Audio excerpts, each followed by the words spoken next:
অগাস্টের 2 তারিখ খুব সকালে আমি একটা খবর পেলাম যে একটা জায়গা থেকে চিকিৎসক এবং মেডিকেল শিক্ষার্থীদের একটা প্রতিবাদ সমাবেশ আছে কেন্দ্রীয় শহীদ মিনারে।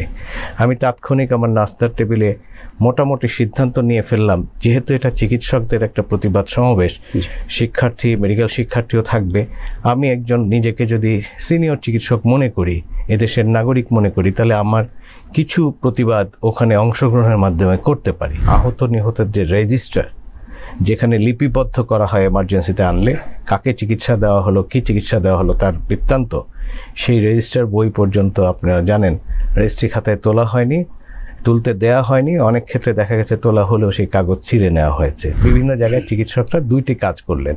প্রথম কাজ করলেন যে এখানে যারা আহত হলেন, নিহত হলেন, সেখানে কিভাবে সেবা প্রদান করা যায় সেখানে একটা নেটওয়ার্কিং করা হলো, বিচ্ছিন্নভাবে হলো সেটা করা হয়েছে। পরবর্তীতে আপনি দেখেছেন যে চিকিৎসকরা একটা পর্যায়ে কিন্তু রাস্তায় নেমে এসছে। সবচেয়ে বড় তাদের অংশগ্রহণ ছিল অত্যন্ত মানবিক, সেটা হচ্ছে চিকিৎসা কেন্দ্রগুলো চিকিৎসা শূন্য হয়ে যাচ্ছিল বিভিন্ন বাধার কারণে। সেখানে কিন্তু হাজারো বাধা বিপত্তির মধ্যেও চিকিৎসা কার্যক্রম কিন্তু চালিয়ে গেছে আমাদের চিকিৎসক সমাজ। অপরাধীর অপরাধ যেন নিশ্চিত করা হয় যে এই ধরনের অপরাধ সে করেছে, এবং সেই অপরাধকে আমলে নিয়ে তার জন্য প্রযোজ্য শাস্তি যেন নিশ্চিত করা হয়, এটা আমি একজন নাগরিক হিসেবে মনে করি। যদি সেটা না হয় তাহলে ভবিষ্যৎ আমাদেরকে ক্ষমা করবে না। প্রিয় দর্শক, মেডিভয়েসের বিশেষ আয়োজনে স্বাগত জানাচ্ছি। আবু নাঈম মনির। আজকে আমরা কথা বলবো জুলাই গণ অভ্যুত্থানের পূর্বাপর যে ঘটনা প্রবাহ ছিল সেই ঘটনা প্রবাহ নিয়ে। এখানে চিকিৎসক থেকে শুরু করে বিভিন্ন পেশার এবং ছাত্র জনতা সবাই মোটামুটি আন্দোলনে সম্পৃক্ত হয়েছিলেন। যদিও সবাই জানতেন যে আগামীকালকে আমি বাঁচতে পারবো কিনা বা আমি লাশের সারিতে চলে যাচ্ছি কিনা, এমন একটি অসহায়, একটি দুর্বিষহ, একটা অনিশ্চিত সময়, সেই সময়টার গল্পগুলো আজকে আমরা জানার চেষ্টা করব এমন একজন মানুষের কাছ থেকে, যিনি একজন পেশায় চিকিৎসক, রোগীদেরকে সেবা দিচ্ছিলেন, আহত রোগী সহ নানান রোগীদেরকে তিনি ওই সময় সেবায় সম্পৃক্ত ছিলেন।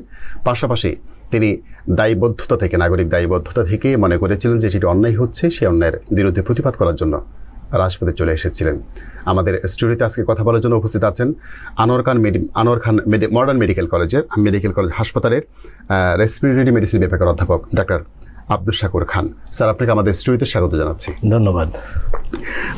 স্যার, ওই দিনগুলোর কথা আমি তো বলছিলাম যে আপনারা চিকিৎসকরা সেবার সাথে সম্পৃক্ত ছিলেন, পাশাপাশি অনেকে আবার রাস্তায় নেমে এসেছেন। আপনি সেই একজন সৌভাগ্যবান, অথবা বলা যায় যে আসলে একজন সুনাগরিক, যে মানুষের এই দুর্দশা দুর্বিষহ অবস্থা দেখে আপনি আসলে মনে করেছিলেন যে রাস্তায় নেমে আসা দরকার, প্রতিবাদ হওয়া দরকার।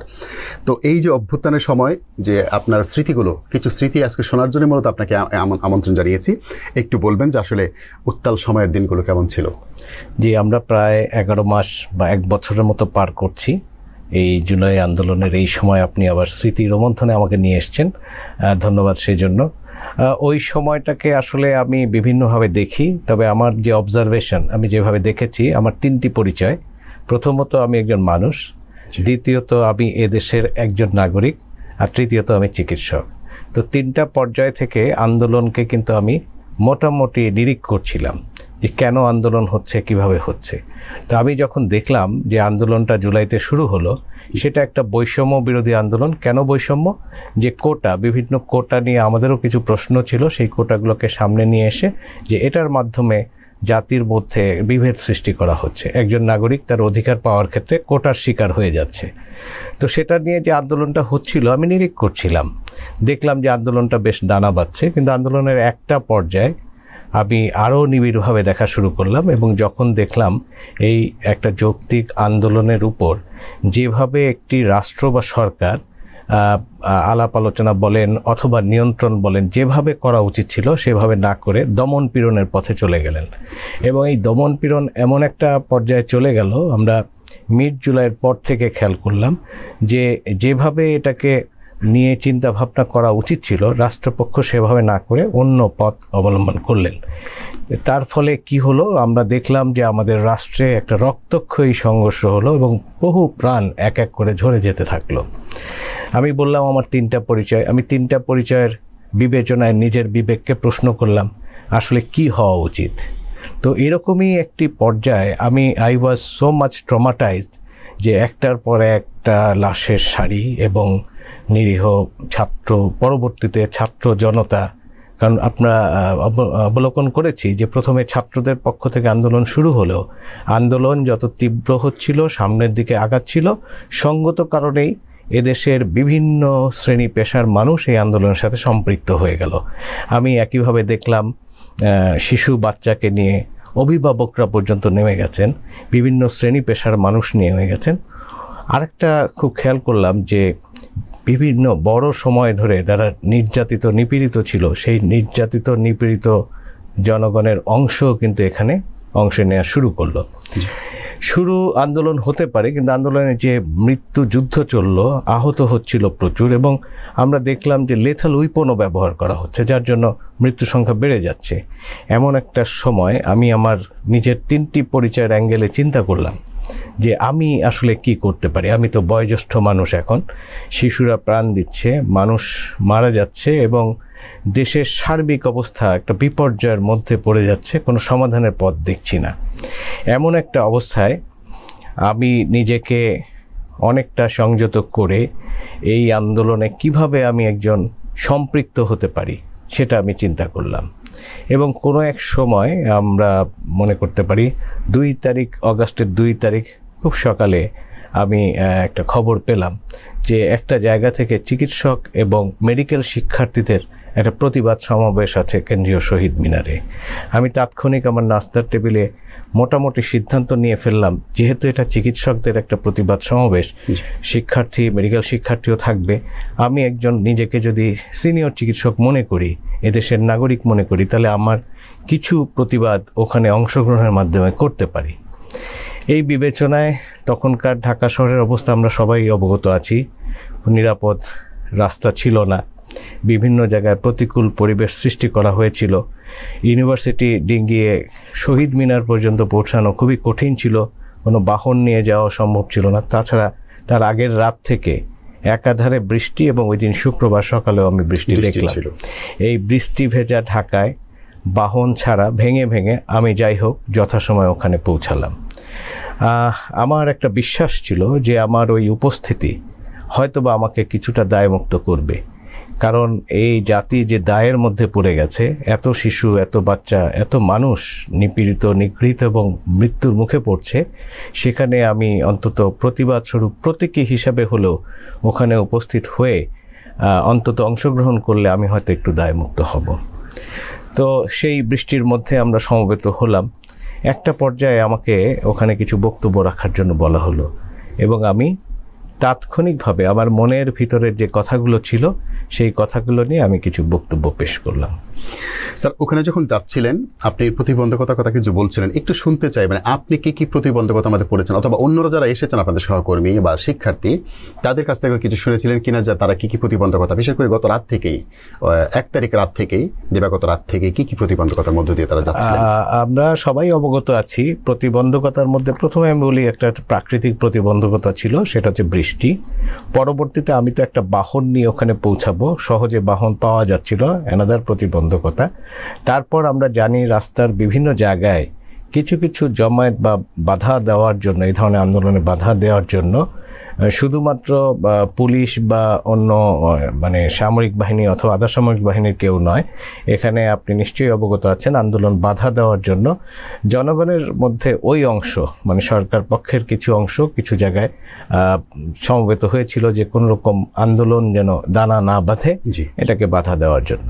তো এই এতগুলো বাধা অতিক্রম করে এবং পরবর্তীতে ইউনিভার্সিটির ওখানে যেয়ে দেখলাম যে ইউনিভার্সিটি ক্যাম্পাসটা ব্যারিকেড দিয়ে আটকানো। সো ওটা ডেঙানোর জন্য আমাকে ওখানে রিক্সা ছেড়ে দিতে হলো, পরবর্তীতে হেঁটে গেলাম। এবং সবসময় একটা আতঙ্ক কাজ করছিল যে যেভাবে দমনপীড়ন চলছে সেই দমনপীড়নের শিকার আমিও না হয়ে যাই। এই জিনিসটার একটা অমানসিক একটা নির্যাতন ছাত্র জনতার উপর চালানো হয়েছিল, এই পার্শ্ববিকতার কিছু গল্প আপনার মুখ থেকে শুনবো স্যার। প্রথমত আমি বললাম যে জুলাই আন্দোলনটাকে আমি নিরীক্ষা করছিলাম। প্রথম দিকে কিছুটা হালকাভাবে করলেও পরবর্তীতে যখন দেখলাম আন্দোলনটা দানা বাঁধছে, তখন আমি একটা বলবো যে একটা নিবিড় পর্যবেক্ষণে নিয়ে আসলাম। তো আমার সোর্স তেমন কিছু ছিল না, একটা হচ্ছে আমার নিজের দেখা, আর একটা ছিল মিডিয়াতে দেখা, এবং আরেকটাও নিশ্চয়ই জানেন যে বন্ধু বান্ধব বা অন্যান্য কানেকশন থেকে জেনে নেওয়া।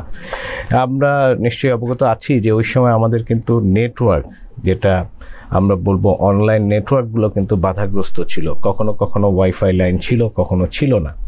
এটা আমরা পরবর্তীতে জানলাম কেন ছিল না। তো এটাতে আমরা তারপরেও যে বিভিন্ন সোর্স থেকে দেখলাম যে মোটামুটি বহুবিধভাবে, মানে শুধুমাত্র লাঠির আঘাত বা এমনি গায়ের জোরে কিছু করা সেটা না, সেখানে রীতিমতো সরাসরি গুলি করার চিহ্ন আমরা মানে ছবি আমরা দেখলাম, বিভিন্ন ফুটেজ দেখলাম যে বিভিন্ন জায়গায় যখন আন্দোলন করছে আমাদের ছাত্র জনতা, তখন সেখানে কিন্তু বাহিনীর পক্ষ থেকে গুলি ছোড়া হয়েছে। এবং পরবর্তীতে আপনিও নিশ্চয়ই অবগত আছেন যে গুলি ছোড়ার মাত্রা কীরকম ছিল, যে আমরা হেলিকপ্টার থেকেও কিন্তু এক পর্যায়ে গুলি ছোড়ার দৃশ্য অবলোকন করলাম এবং অনেকেই হেলিকপ্টারের গুলিতে আহত এবং নিহত হয়েছে সেটাও দেখলাম। এবং সেটা ছিল অনেকটা নির্বিচারে, শিশু বাচ্চাও বাদ যায়নি, বাসায় যে অবলোকন করছিল আন্দোলন সেখানে সেই বাচ্চাও আহত এবং নিহত হয়েছে, সেই জিনিসগুলো আমরা দেখেছি। তাহলে একটা আন্দোলন দমনের জন্য আমি বলবো যে এই ধরনের যে প্রক্রিয়াগুলো চালানো হচ্ছিল এটা অত্যন্ত মানবতা বিরোধী। এবং একটা আন্দোলন সংগ্রাম একটা গণতান্ত্রিক রাষ্ট্রে হবে, এটা স্বাভাবিক। সেই আন্দোলন সংগ্রাম দমন করার জন্য বৈঠক হতে পারত, আলোচনা হতে পারত, অথবা সঙ্গত দাবি দেওয়া থাকলে সেটা মেনে নেওয়ার আহ্বান থাকতে পারত। সেখানে যে জোরপূর্বক দমিয়ে দেওয়া, এইটা ছিল আমার চোখে খুবই খারাপ, যে এটা অনেকটা দেখা গেল যে আমরা মানবতা বিরোধী কার্যকলাপে আসলে নেমে গেলাম। স্যার, আলোচনার জন্য সরকারের তরফ থেকে একটা পর্যায়ে বলা হয়েছিল, মানে ওইটা কি আসলে তখন মানে সময় কি মানে তখন কি পার হয়ে গিয়েছিল কিনা, বা তখন সরকার কিন্তু মানে শিক্ষার্থীরা বা ছাত্র জনতা তখন আর এটাকে সাড়া দেয়নি? আমরা জানি যে আমাদের এই দেশটার শুধুর ইতিহাস যদি পর্যালোচনা করি, এই জাতি কিন্তু বিভিন্ন সময় আন্দোলন করেছে। আন্দোলনের গতি, প্রকৃতি, ভাবধারা, সময়, এগুলো বিবেচনায় কিন্তু সমাধানগুলো হয়। আমরা সময়ের কাজটি যদি সময় না করতে পারি, অসময় করলে সেইটা কাজে দেয় না। আমার কাছে মনে হয়েছিল যে আলোচনার আহ্বান করা হলো অথবা যেটা পজিটিভ কিছু একটা দেখানো হলো, সেটা বোধহয় আমরা এমন একটা সময় আহ্বান করলাম যখন আর নেগোসিয়েশনের তেমন কোনো পথ খোলা ছিল না। এই যে গল্পগুলি শুনছি, সেই গল্পগুলির মধ্যে আরেকটি ভিন্ন মাত্রা তখন যোগ করেছিল বলে আমাদের কাছে মনে হয়। সেটা হচ্ছে যে আহতদের যখন হাসপাতালে নেওয়া হচ্ছিল, তখন সরকার সমর্থিতদের বিভিন্ন পয়েন্টে রাজধানীতে তারা হচ্ছে চিকিৎসা কেন্দ্রে যেন নিয়ে যেতে না পারে সেজন্য তারা বাধা সৃষ্টি করছিল। এই ঘটনাগুলো আপনি কীভাবে মূল্যায়ন করবেন? না, মূল্যায়ন যদি করব তাহলে এটা তো বলবো অত্যন্ত অমানবিক, নিষ্ঠুরতম একটা প্রক্রিয়া। কারণ হচ্ছে একজন আহত নাগরিক, সে যেভাবেই আহত হোক, সেই নাগরিক কিন্তু সম্পূর্ণ চিকিৎসা পাওয়ার অধিকার রাখে। এখন সেই চিকিৎসা কেন্দ্রে নেওয়ার সময় অথবা চিকিৎসা কেন্দ্রে নিয়ে যাওয়ার চিকিৎসার সময় যদি বাধাগ্রস্ত হয়, তাহলে সেটা আমি বলবো মানবতা বিরোধী অপরাধ। এবং সেই হিসাবে আমরা জানি, অবগত হয়েছি, আমরা অনেকটা প্রত্যক্ষদর্শী, কখনো কখনো আমরা বিভিন্ন ফুটেজে দেখেছি যে ইভেন হাসপাতালে নিয়ে যাওয়ার পরেও চিকিৎসা দেওয়ার ক্ষেত্রে পুলিশ এবং সরকারি বিভিন্ন সংস্থা বলেন, বাহিনী বলেন, তারা বাধাগ্রস্ত করেছে, ওখানে মারপিট হয়েছে। এই ফুটেজ কিন্তু অনেক আছে, মিডিয়াতেও আপনারা দেখিয়েছেন। তো সেই বিবেচনায় আপনি আমাকে প্রশ্ন করেছেন কেমনভাবে দেখি। অবশ্যই এটা আমার নাগরিক অধিকারকে খর্ব করা হয়েছে, অবশ্যই মানবিক অধিকারকে খর্ব করা হয়েছে। সেই বিবেচনায় আমি বলতে পারি যে ওই ধরনের কাজগুলো ছিল মানবতা বিরোধী কাজ। এবং আরেকটি কথা বলবো যে ওই সময় কিন্তু ওই সময় আহত নিহতের যে রেজিস্টার, যেখানে লিপিবদ্ধ করা হয় এমার্জেন্সিতে আনলে কাকে চিকিৎসা দেওয়া হলো, কী চিকিৎসা দেওয়া হলো তার বৃত্তান্ত, সেই রেজিস্টার বই পর্যন্ত আপনারা জানেন রেজিস্ট্রি খাতায় তোলা হয়নি, তুলতে দেয়া হয়নি। অনেক ক্ষেত্রে দেখা গেছে তোলা হলেও সেই কাগজ ছিঁড়ে নেওয়া হয়েছে। তো সম্পূর্ণ বিষয়টিকে আমি অত্যন্ত বলবো নিষ্ঠুরতম কাজ, যেটা মানবতা বিরোধী হিসাবে আমরা গণ্য করতে পারি। স্যার, রেজিস্ট্রি খাতায় আসলে রোগীদের নাম বা লাশের মানে তাদের যে হিসাবটা, সেগুলো না রাখার বা এগুলো এই চিহ্নগুলো বা এই প্রমাণগুলো সরিয়ে ফেলার কি কারণ থাকতে পারে? কারণ তো একটাই, এখানে তো দুটি পক্ষ যদি বলি, একটি পক্ষ আন্দোলন সংগ্রামে ন্যস্ত ছিল এবং আন্দোলন সংগ্রামে ন্যস্ত হয়ে তাদের জীবন দিচ্ছিল, তারা পঙ্গুত্ব বরণ করছিল, আর একটি পক্ষ হচ্ছে সরকার পক্ষ। এখন ধরেন যে কোনো কিছু যদি রেকর্ডেড হয়ে যায়, লিপিবদ্ধ হয়ে যাওয়া মানে সেটা কাউন্ট হয়ে গেল, অফিসিয়ালি কাউন্ট করতে বাধ্য। তো যখন মনে করা হচ্ছিল যে যে ধরনের নিপীড়ন নির্যাতন করা হচ্ছে তার জন্য কোনো ডকুমেন্ট না থাকে যেটা নিয়ে পরবর্তীতে কথা চলতে পারে। আচ্ছা, তো সেটা কি আসলে শেষ পর্যন্ত কি এই কাজটি করা গেছে, মানে তা আসলে কি ডকুমেন্টেশনের বাইরে রাখা সম্ভব হয়েছে? দেখেন, একটা জিনিস বলে অপরাধী প্রবণতা আমরা অনেকভাবেই পৃথিবীতে দেখেছি, ঢেকে ফেলার প্রচেষ্টা করা হয়, কিন্তু এক সময় না এক সময় সত্য উন্মোচিত হয়। আমরা কিন্তু কেউ জানতাম না জুলাইতে, ইভেন অগাস্টের ঘটনা ঘটার আগ পর্যন্ত যে একটা পজিটিভ পরিবর্তন বা এটা একটা পরিবর্তন আসছে। আমরা খুব অনিশ্চয়তার মধ্যেই কাটাচ্ছিলাম, হয়তো মনে করেছিলাম অনেক কিছুই বোধহয় আর চিহ্ন থাকবে না, কারণ ওই সময় আমাদের অনলাইন সার্ভিসগুলো বন্ধ হয়ে গেল। কিন্তু বাস্তবিক পক্ষে কি দেখা গেল, মানুষ বিভিন্ন অল্টারনেটিভ ওয়েতে কিন্তু কমিউনিকেশনগুলো রাখছিল। এবং সর্বশেষ আপনি যদি বিপ্লব পরবর্তী কথা বলেন, তাহলে দেখবেন যে আমরা জানতে পেরেছি যে কিভাবে কোথায় ছিঁড়ে ফেলা হয়েছে, কোথায় কি করা হয়েছে। অনেক ঘটনা কিন্তু উন্মোচিত হয়ে গেছে ইতিমধ্যে, হয়তো সম্পূর্ণ ঘটনা উন্মোচিত হয়নি, হবেও না, কিন্তু বহু অংশে উন্মোচিত হয়েছে এবং জানতে পেরেছি আমরা। আচ্ছা, বিচারের যে বিষয়টি, যারা এইসব অপকর্মের সাথে অথবা মানবতা বিরোধী অপরাধের সাথে যারা এই জড়িত ছিল, এই মানুষগুলোকে বিচারের আওতায় বা তাদের বিচারগুলো কি ত্বরান্বিত পর্যায়ে হচ্ছে, মানে এই যে আপনি বিচার হচ্ছে চলমান যেগুলো আছে আর কি, ওইটাকে আপনি কিভাবে মানে দেখছেন? আমি একজন চিকিৎসক এবং সাধারণ নাগরিক, যেই বিবেচনায় আমি বিচারের বিষয়গুলো খুব ভালো বলতে পারবো না, তবে আমি একটি জিনিস বুঝি এবং জানি, সেটা হলো বিচার কেন হয়। বিচার দুটো কারণে হয়। একটি কারণ হচ্ছে যিনি অপরাধী তার অপরাধ সুনির্দিষ্ট হয়ে সেই অপরাধের পরিপ্রেক্ষিতে তার জন্য প্রযোজ্য শাস্তি নিশ্চিত করা। আরেকটি হচ্ছে এটা ভবিষ্যতের জন্য দৃষ্টান্ত, যে আমার এই ধরনের অপরাধের জন্য এই ধরনের শাস্তি হলো এবং এটা আক্ষরিক অর্থেই হলো, সেটা যেন ভবিষ্যতে মানুষ স্মরণ করে এবং স্মরণ করে জানতে পারে যে এই ধরনের অপরাধ করলে এই ধরনের শাস্তি হতে পারে। সেই বিবেচনায়, দুটো বিবেচনায়, প্রথম বিবেচনায় অপরাধীর অপরাধ যেন নিশ্চিত করা হয় যে এই ধরনের অপরাধ সে করেছে এবং সেই অপরাধকে আমলে নিয়ে তার জন্য প্রযোজ্য শাস্তি যেন নিশ্চিত করা হয়, এটা আমি একজন নাগরিক হিসাবে মনে করি। আর আরেকটি কথা হচ্ছে, যদি সেটা না হয় তাহলে ভবিষ্যৎ আমাদেরকে ক্ষমা করবে না, কারণ ভবিষ্যৎ প্রজন্ম যখন জানতে পারবে যে এই ধরনের অপরাধ সৃষ্টি হয়েছিল, অপরাধ করা হয়েছিল কিন্তু অপরাধীর শাস্তি হয়নি, তাহলে আমাদেরকে দায়ী করবে তারা। কারণ ইতিহাস থেকে মানুষ শিক্ষা কতটা নেয় আমি জানি না, তবে ইতিহাস থেকে মানুষ শিক্ষা নেওয়ার এবং জানার চেষ্টা করে। আমরা যদি মনে করি যে আমাদের এই ধরনের অন্যায় অবিচারের সুষ্ঠু একটা বিচার হলো, তাহলে এই বিচার ভবিষ্যতের জন্য একটা উদাহরণ হিসাবে এবং ইতিহাস হিসাবে উপস্থাপিত হবে। পরবর্তী প্রজন্ম আমাদেরকে দায়ী করবে, সেটা ঠিক আছে, কিন্তু আপনি যখন অপরাধীকে ছেড়ে দিচ্ছেন, বিশেষ করে ঢাকা মেডিকেল কলেজে আহতদেরকে সেবা দেওয়ার ক্ষেত্রে অনেক অবহেলা করেছেন, চিকিৎসক থেকে শুরু করে স্বাস্থ্যকর্মীদের, মানে এরকম কিছু অভিযোগ আমাদের কাছে এসেছে। যদি এদের বিচার না হয়, পরবর্তী সময়ে তারা আবার এই স্বাধীনতাকামী যারা, নতুন স্বাধীনতার জন্য যারা লড়াই যারা করেছেন, চেষ্টা যারা করেছেন, ছাত্র জনতা যারাই হয়ে থাকেন, তাদের উপর কোনো ঝুঁকি তৈরি হবে কিনা?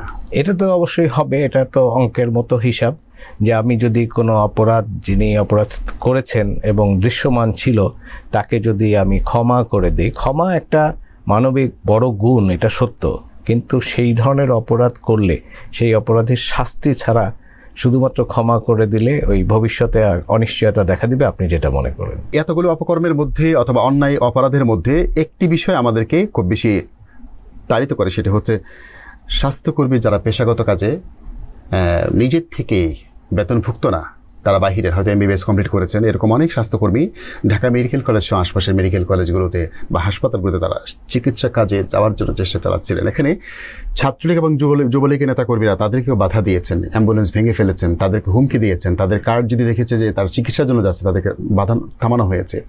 এই চিত্রটা আসলে কেমন ছিল? না দেখেন, ওই যে বললাম যে মানবিক তাড়না থেকে বিভিন্ন পেশার মানুষ বিভিন্নভাবে এই আন্দোলনে সম্পৃক্ত হয়েছিল। আমরা ওই সময় অবগত ছিলাম যে বিপুল সংখ্যক চিকিৎসক যারা হয়তোবা এখনো কোথাও চাকরি করে না অথবা অন্য কোথাও করে, সেখানে যেতে পারছে না, তারা কিন্তু এই মানবতা বিরোধী যে ঘটনাগুলো ঘটছিল, প্রচুর মানুষ আহত হচ্ছিল, হাসপাতালে চিকিৎসা করতে যে বাধাগ্রস্ত হচ্ছিল, তখন কিন্তু তারা স্বেচ্ছায় ওখানে চিকিৎসা দেওয়ার জন্য যাচ্ছিল। আপনি নিজেই উল্লেখ করেছেন ওই সময় যাওয়ার পথে তারা বাধাগ্রস্ত হয়েছে, তারা হুমকির সম্মুখীন হয়েছে, তারা শারীরিকভাবে নিগৃহীত হয়েছে।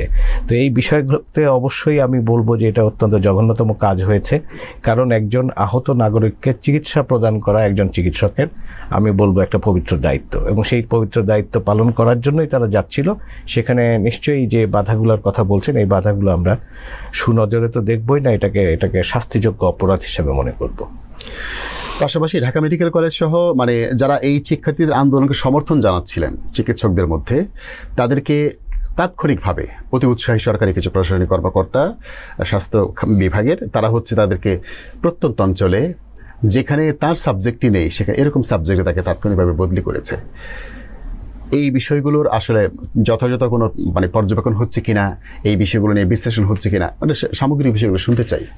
আমি প্রথমত যে অংশটা বললেন সেটা ঘটেছে, সেটা হলো যে একটা সরকার যখন রাষ্ট্র চালায় তখন দেখা গেছে যে এরকম বিপদসংকুল অবস্থায় তখন আন্দোলনটাকে বাধাগ্রস্ত করার জন্য এই কাজগুলো করে থাকে, এবং সেই কাজগুলো হয়েছে যে কোনো হাসপাতালে যদি দেখা গেছে যে আন্দোলন সংগ্রামে নিহত আহতদের পরিচর্যায় আসছে তাদেরকে চিহ্নিত করে অন্যত্র বদলি করা। আর দ্বিতীয়ত হলো আপনি বললেন এই পরিবর্তিত পরিস্থিতিতে সেই বিষয়গুলো মূল্যায়ন করা হচ্ছে কিনা। আমি যতদূর জানি মূল্যায়ন করার জন্য আমলে নেওয়া হয়েছে, কতটুকু করা হয়েছে এটা আমি এখনো বলবো না, তবে আমি দাবি রাখি এরকম অপরাধে যেখানে সরকার জড়িত ছিল, যারা ওই সময় শাস্তি পেয়েছে চিকিৎসা করার জন্য অথবা আন্দোলনে সম্পৃক্ত হওয়ার জন্য, সেই বিষয়গুলোকে সুনজরে এনে মানে নজরে এনে আমলে এনে তাদেরকে আবার প্রাপ্য সুবিধাগুলো দেওয়ার আমি দাবি জানাই। আপনারা যখন প্রোগ্রাম করেছেন সেই প্রোগ্রামের বিপরীতে সাচিব সমর্থিতদের চিকিৎসকদের আরেকটি প্রোগ্রাম তারা শহীদ মিনারে করেছিল। তারা ওই প্রোগ্রামে ওই সময়টায় স্বাভাবিকভাবেই সবার বিবেকবানদের সামনে পরিষ্কার ছিল যে ছাত্র জনতার উপর যা হচ্ছে সেটি অন্যায় হচ্ছে। সেই অন্যায়কে আসলে সমর্থন করেই সরকারের সঙ্গে তখন থাকা মানে হচ্ছে এটি অন্যায়কে আমি প্রশ্রয় দিলাম।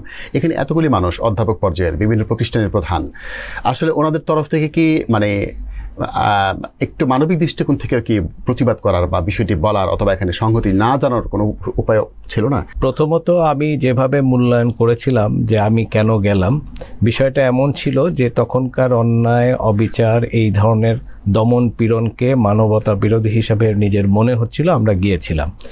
এবং ওখানে কিন্তু আমরা যে খুব সংগঠিতভাবে গিয়েছিলাম তা না, আমরা এক একজনের তাড়না থেকে ওখানে গিয়েছিলাম। আমি ওখানে যেয়ে আমার পরিচিত জনকে পেয়েছিলাম, এবং ওইটা ছিল সম্পূর্ণই একটা মানবতার পক্ষে দাঁড়ানো।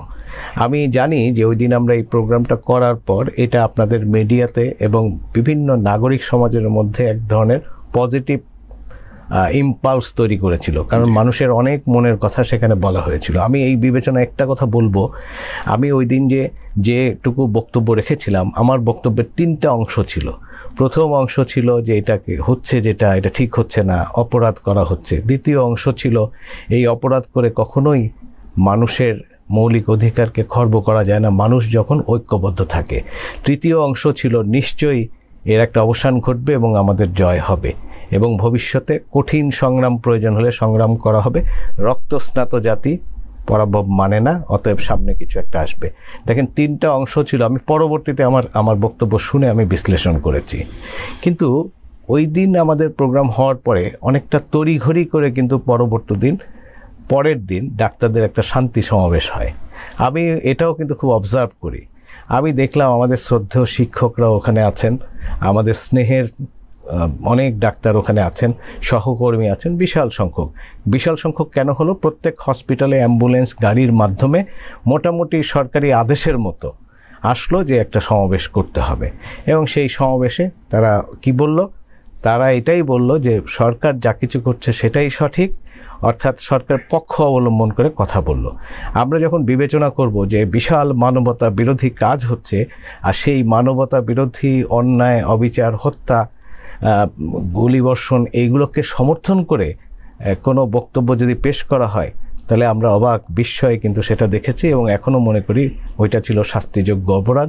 কারণ এত বড় আন্দোলন, এত বড় ক্ষয়ক্ষতি, এত বড় নির্যাতন, নিপীড়নের মানে পক্ষে না দাঁড়িয়ে, নিপীড়নের পক্ষে দাঁড়িয়ে, অর্থাৎ এই আন্দোলনের বিপক্ষে দাঁড়িয়ে মানবতা বিরোধী যে কাজগুলো হচ্ছে সেগুলোর পক্ষে দাঁড়িয়ে কিছু বক্তব্য রাখা মানে আমি এটাকে কখনোই সহজভাবে নেব না। আমাদের কাছে কিছু তথ্য আছে যে বিভিন্ন হাসপাতালে যখন চিকিৎসা মানে রোগীরা যাচ্ছিলেন, আহত রোগীরা ছাত্র জনতার মধ্য থেকে যারা আহত হয়েছিলেন গুরুতর আহত অবস্থায়, অনেক রোগী যাওয়ার পরে কিছু কিছু চিকিৎসক যারা সাচিব সমর্থিত ছিলেন তারা হচ্ছে সেবা দিতে গিয়ে উল্টো কাজটা করেছেন, আহত হয়ে এসেছেন, একটা ছেলের হয়তো হাড্ডি বের হয়ে পড়েছে আর কি, সেই হাড্ডি ধরে টানাটানি করে গাজীপুরের একটা ইয়ে থেকে মেডিকেল কলেজ থেকে আমরা এই খবরটা পেয়েছি।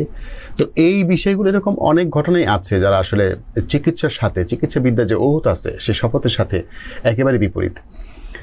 চিকিৎসকরা মানে এই যে কাজগুলো, কিছু কিছু চিকিৎসক মানে এটা আসলে কতটা গ্রহণযোগ্য হতে পারে চিকিৎসাবিদ্যার দৃষ্টিকোণ থেকে? যে বিষয়টি বললেন সেটা বিষয়টি বললেই বোঝা যায় এটা কোনো পেশার থেকে এটা গ্রহণযোগ্য না। কারণ যখন আপনি যে পেশায় ওত পড়েন অথবা যে পেশায় আপনি নিবেদিত, সেই পেশার তো মূল্যবান কাজই আমি যদি চিকিৎসকদের বলি তাহলে সেটা হচ্ছে চিকিৎসা পেশার চিকিৎসা সেবার সাথে সে সম্পৃক্ত থাকবে। এখন কেউ যদি ওইটাকে অপচিকিৎসা করে অথবা ওই চিকিৎসাটাকে নিয়ে নিজের ইচ্ছা মতো হেলা করে, অবহেলা করে, তাহলে সেটা তো অপরাধ, সেই পেশার দৃষ্টিতে অপরাধ।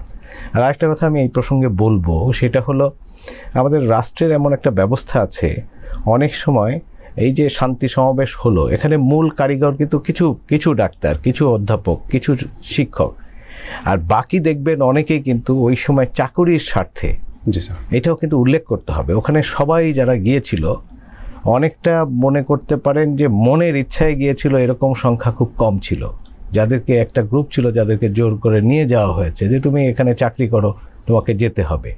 আর অতীতে যেটা দেখেছে এই ধরনের কাজ না করলে তার উপর বিভিন্ন রকম খড়গ নেমে আসে। সেই জন্য আমি শান্তি সমাবেশের মূল কারিগরদেরকে চিহ্নিত করার পক্ষে, মূল যারা এটাকে আহ্বান জানিয়ে এটাকে মানে কি অর্গানাইজ করে বিভিন্ন জনকে নিয়ে গেছে, আমি মূল পক্ষকে বেশি দায়ী করে থাকি।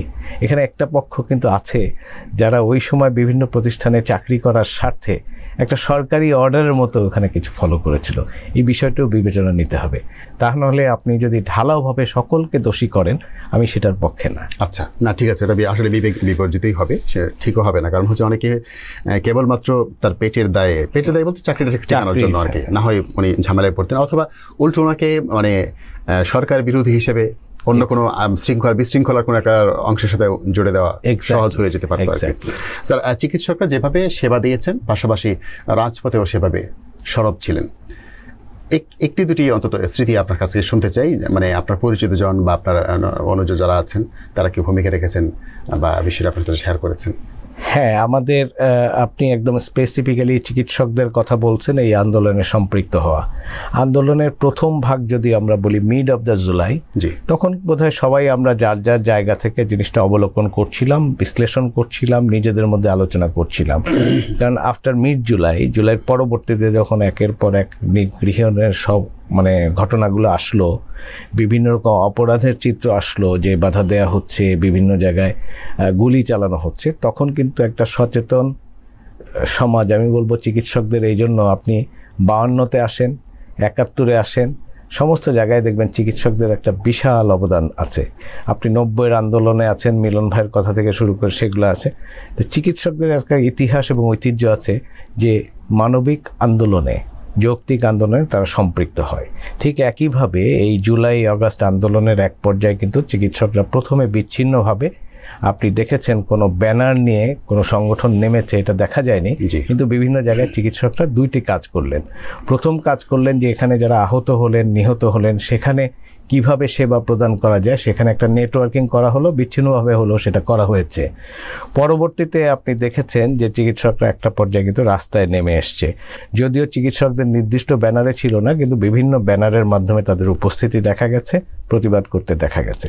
আর সর্বশেষ যেটা খুব অর্গানাইজড হয়েছে যদি দেখেন, তাহলে 2রা আগস্ট সকালবেলা যেটা সংগঠিত একটা প্রতিবাদ সমাবেশ করা হয়েছে, সেটা কিন্তু ভেরি মাচ সিম্বলিক।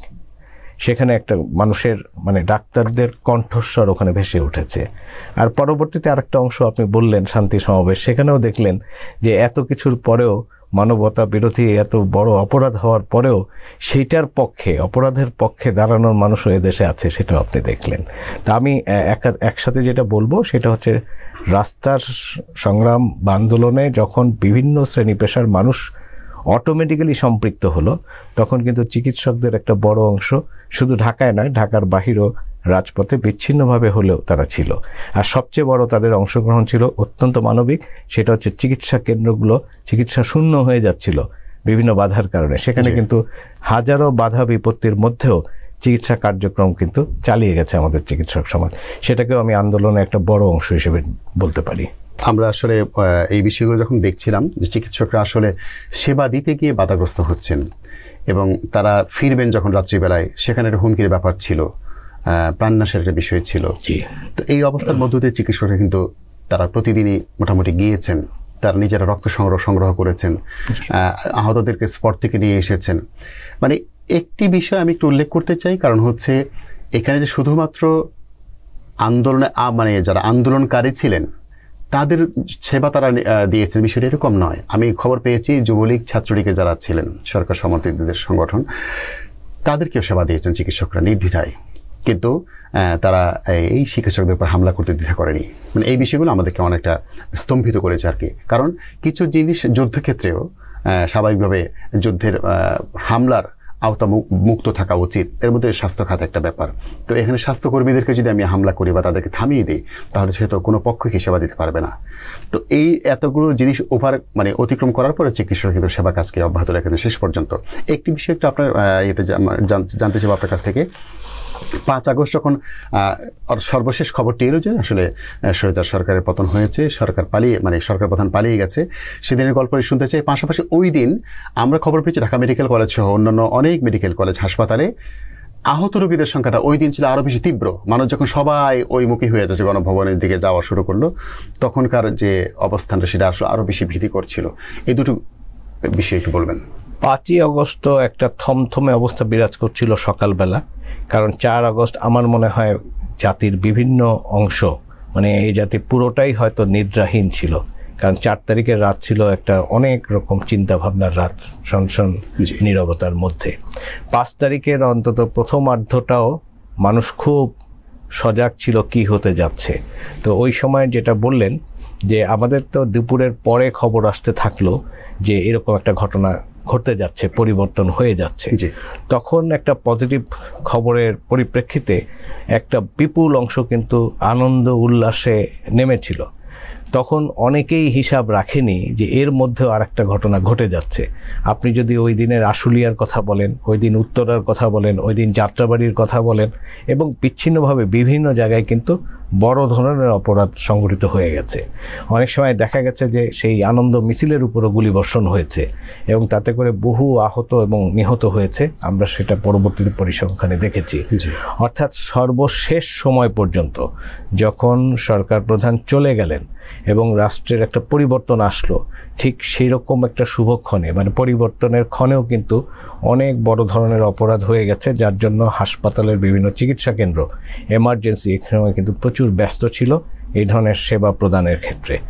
আমরা দেখলাম যে একেবারে শেষ মুহূর্ত পর্যন্ত এই ধরনের মানবতা বিরোধী অপরাধী আমি বলবো, সেই অপরাধগুলো সংঘটিত হয়েছে এবং 5 তারিখে একটা বিপুল সংখ্যক মানুষ কিন্তু আহত এবং অনেক মানুষ নিহত হয়েছে এই ধরনের কর্মকাণ্ডের ক্ষেত্রে। 5 আগস্ট একটি শ্বাসরুদ্ধকর অবস্থা থেকে আমরা অনেকটা নিঃশ্বাস ফেলার সুযোগ পেয়েছিলাম, কিন্তু গণমাধ্যম কর্মী হিসেবে আমরা উদযাপনের সুযোগ সেদিন পাইনি, কারণ আমরা আমাদের মানুষের যে স্রোত ছিল, জনস্রোত, সেগুলো কাভারের জন্য আমাদের ব্যস্ত থাকতে হয়েছিল। আমরা একেবারে শেষ পর্যন্ত চলে এসেছি স্যার। জানতে চাই যে অভ্যন্তর পরবর্তী সময় স্বাস্থ্যকর্মীদের প্রশিক্ষণ, জরুরি পরিকল্পনা এবং হাসপাতালের নিরাপত্তার যে বিষয়গুলো, যেগুলো দীর্ঘদিন ধরে আমাদের সঙ্গী হয়ে আছে, এর কোনো পরিবর্তন এসেছে কিনা বা পরিবর্তন হওয়া দরকার কিনা আপনি একজন চিকিৎসক হিসেবে, এবং এই দেশের সুন্দর পরিবর্তনের জন্য আপনি যথেষ্ট অগ্রণী ভূমিকা পালন করেছেন, যারা করেছেন তাদের মধ্যে আপনি একজন, আপনি কি মনে করেন বিষয়গুলো?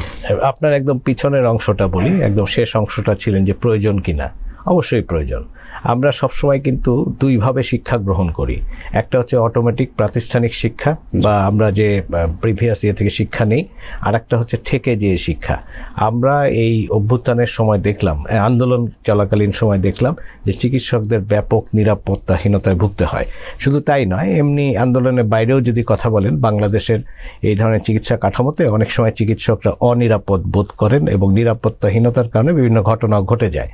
সেই বিবেচনা থেকে একটা নতুন বাংলাদেশ বা নতুন পর্যায়ের বাংলাদেশে আমি অবশ্যই আশা করব যে এটার একটা ব্যাপক পরিবর্তন থাকা দরকার, যেখানে চিকিৎসকরা নির্বিঘ্নে, চিকিৎসকের কাছে কিন্তু শত্রু মিত্র নাই। আপনি একটু আগে বলছিলেন যে শুধু এক পক্ষ নয়, অন্য পক্ষেরও যদি কোনো পেশেন্ট এসছে, আহত হয়ে আসছে, সেই সেবাটার চিকিৎসক করছেন। এটাই হচ্ছে চিকিৎসকের সেবার একটা ব্রত বা একটা সিস্টেম। তো সেই চিকিৎসক যদি তার চিকিৎসা ক্ষেত্রে নিরাপত্তার অভাব বোধ করে, তাহলে সত্যিকার অর্থেই চিকিৎসা বিঘ্নিত হবে। এইগুলো বিবেচনা করে ব্যাপক পরিকল্পনা নিতে হবে। সেটা আমরা পরিকল্পনাকে 3 ভাগে ভাগ করতে পারি: স্বল্প মেয়াদী, মধ্যমেয়াদী এবং দীর্ঘমেয়াদী। স্বল্প মেয়াদীর মধ্যে অবশ্যই ইমিডিয়েট অ্যাকশনে যেতে হবে। আমি মনে করি কিছুটা যাচ্ছে, তবে আমি আরও মনে করি যে এইটুকুই যথেষ্ট নয়। আগামীতে সুপরিকল্পনা করে যারা দায়িত্বে থাকবেন অথবা এখন যারা দায়িত্বে আছেন, তারা চিকিৎসা সেবা ব্যাহত না হয় এরকম সকল ধরনের পদক্ষেপ নেবেন। এবং বিশেষ করে চিকিৎসা পেশার সাথে সংশ্লিষ্ট শুধু চিকিৎসক নয়, চিকিৎসক এবং চিকিৎসা কর্মীদের নিরাপত্তার বিষয়টি একটা ব্যাপক গুরুত্বের মাধ্যমে দেখে সেটা বাস্তবায়ন করবেন। স্যার, আপনাকে অসংখ্য ধন্যবাদ জানাচ্ছি। অনেক ব্যস্ততার মধ্যে আপনি গত রাতে যখন কথা বলছিলাম আপনার সাথে, তখন আপনি ব্যস্ত ছিলেন, এবং আজকে সকালবেলা আপনি আপনার কর্মস্থল থেকে এসেছেন, আপনার পেশাগত দায়িত্বটির মাঝখান থেকে আমাকে সময় দিয়েছেন। আবার ফিরতে হবে আপনাকে ওই জায়গায়। এই যে এত ব্যস্ততার মধ্যে আমাকে সময় দিয়েছেন, স্টুডিওতে কষ্ট করে এসেছেন, আপনাকে ধন্যবাদ জানাই স্যার। আপনাকেও ধন্যবাদ। প্রিয় দর্শক, দেখতে দেখতে অনুষ্ঠান শেষ পর্যায়ে চলে এসেছি। আগামীতে জুলাই স্মৃতিকথা নিয়ে আরও কোনো গল্প নিয়ে আপনাদের সামনে হাজির হব। দেখার আমন্ত্রণ জানিয়ে আজকের মতো বিদায় চাইছি। আল্লাহ হাফেজ।